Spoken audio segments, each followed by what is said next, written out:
별이 빛나는 밤에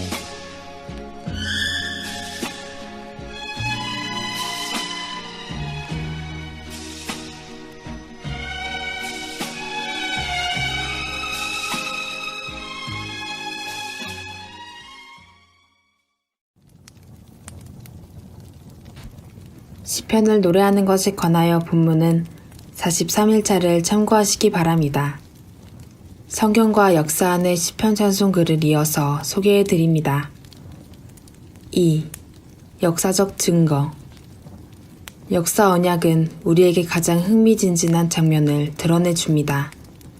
그 장면 속에서 우리 주님은 위대한 빛으로 이 세상에 임하기를 간구하는 성도들의 기도를 받으셨을 때 공예배 시 유일하게 시편 찬송을 부르도록 하기 위해 그의 인성의 빛을 소유한 자들에게 은혜를 주셨습니다. 사실 이러한 언약은 너무나도 분명하여 거의 논쟁의 여지가 없었으며 오직 시편 찬송을 부르는 것에 반대하는 자들에 의해서도 이미 인정된 바입니다. 최근의 논문에서 그레이 크램튼은 이러한 부류 중에 한 사람이었는데 그는 수세기의 교회 역사를 통틀어서 오직 시편 찬송만이 개혁주의 교회에 속한 자들에 의해서 비중 있게 인정되었다는 사실에는 의문의 여지가 없다고 말했습니다. 3. 초대교회. 초대교회와 관련해서 부셸은 교회 예배 안으로 비언감적인 찬송이 나타난 것은 점차적인 과정 속에서의 일이었으며 4세기가 돼서야 비로소 널리 퍼지게 되었다고 주장했습니다. G.I. 윌리엄스는 한 걸음 더 나아가 두 번째로 가치 있는 사실은 비언감적인 찬송이 처음으로 등장했을 때 그러한 현상은 오히려 정통교회 내에서라기보다는 오히려 이단 집단에서 나타났다. 만약 초기부터 교회가 사도들로부터 그러한 찬송을 만들고 이용하도록 권위를 부여받았다면 그러한 현상이 나타나리라 쉽게 예상할 수 있다. 그러나 그렇지 않았다. 오히려 그러한 현상들은 처음 받았던 믿음에서 떠났던 사람들 사이에서 나타났다고 지적하였습니다. 이러한 역사적 증거는 예배의 규율적 원리를 고수하기를 주장하고 공예배 시 비언감적 찬송 사용을 유지했던 사람들에게 많은 흥미로운 질문들을 야기시켰습니다. 첫째로, 만약 시편 찬송이 불충분하다면 왜 예배를 위한 새로운 노래들을 만들도록 하는 계명이 없는가? 둘째로, 만약 하나님을 찬양하는 새로운 방법이 필요했다면 왜 사도들은 성령에 감동하여서 새로운 노래들을 작사하지 않았을까? 셋째로, 어째서 지금까지 전해 내려오는 교회 문서들 가운데서 비영감적인 찬송의 어떤 부분들도 발견되어지지 않는가? 게다가 정통교회에서는 이단적인 찬송, 비영감적인 찬송들을 작사하기 전까지 그러한 찬송을 예배 시 이용했다는 한마디의 언급도 찾아볼 수가 없으며 2세기 후기가 되기까지 그러한 찬송 사용에 대한 일체의 흔적도 없었습니다. 넷째로 5세기로 접어들면서 왜 비언감적인 찬송이 나타나는 것에 대한 강한 반대가 있었는가? 라오디케아 종교회의와 칼케돈 회의는 비언감적인 찬송의 등장에 대해 반대하였습니다. 뿐만 아니라 부셸은 9세기 마렵에 우리는 순수한 시편 찬송의 지지를 보낸 초기 교회 회의에 대한 호소들을 발견한다고 말하였습니다. 4. 종교개혁. 16세기 종교개혁 시기에 들어섰을 때 우리는 보통의 사람들에 대해 성경을 부인하는 동일한 교권주의는 마침내 시편 찬송을 부인했을 뿐 아니라 무수한 예배자들에게 알려지지 않은 말로 되어진 합창곡들을 회중 찬송으로 대체하였다는 사실을 발견하게 됩니다. 예배에 있어서 오직 성경이라는 원리를 적용하지 않은 루터주의자들을 제외하고는 종교개혁이 진행되면서 우리는 시편 찬송으로의 완벽한 회귀가 이루어짐을 볼 수 있었습니다. 부슈엘은 다음과 같이 말했습니다. 스코틀랜드 개혁주의자인 존 낙스는 이 점에 있어서 놀랍게도 칼빈을 따르지 않았습니다. 물론 전체로서의 개혁주의 교회는 그들의 노선을 따랐습니다.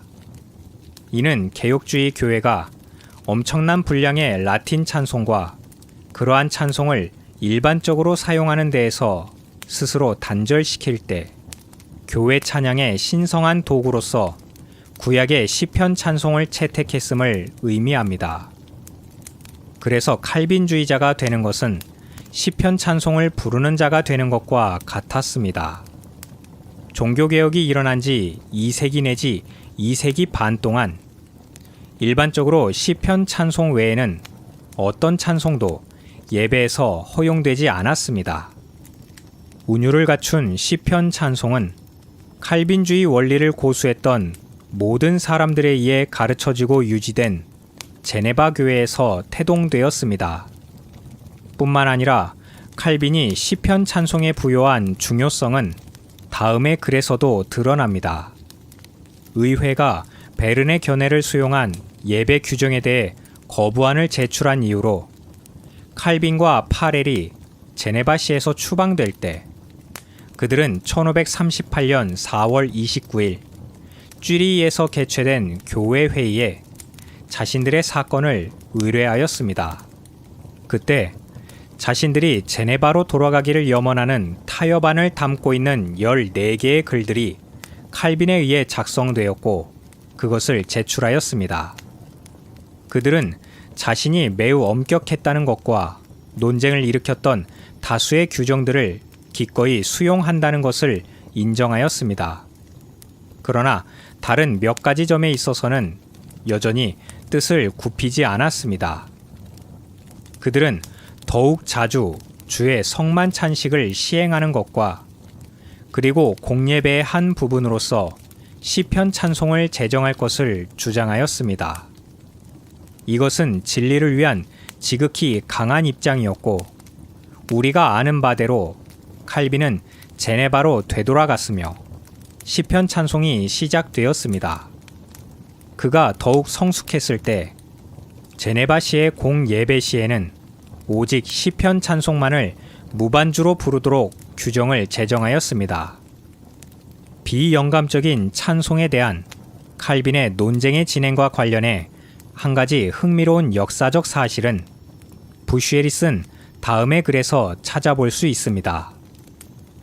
우리 모두가 반드시 알아야 하는 바와 같이 칼빈은 그의 최후 해석에서 신중함의 사려와 양심의 사려는 동일한 일에 대해 말하고 있음을 알았습니다. 다른 일들과 마찬가지로 예배 노래에서도 하나님은 우리가 드릴 수 있는 최고의 노래를 받으실 만한 분이십니다.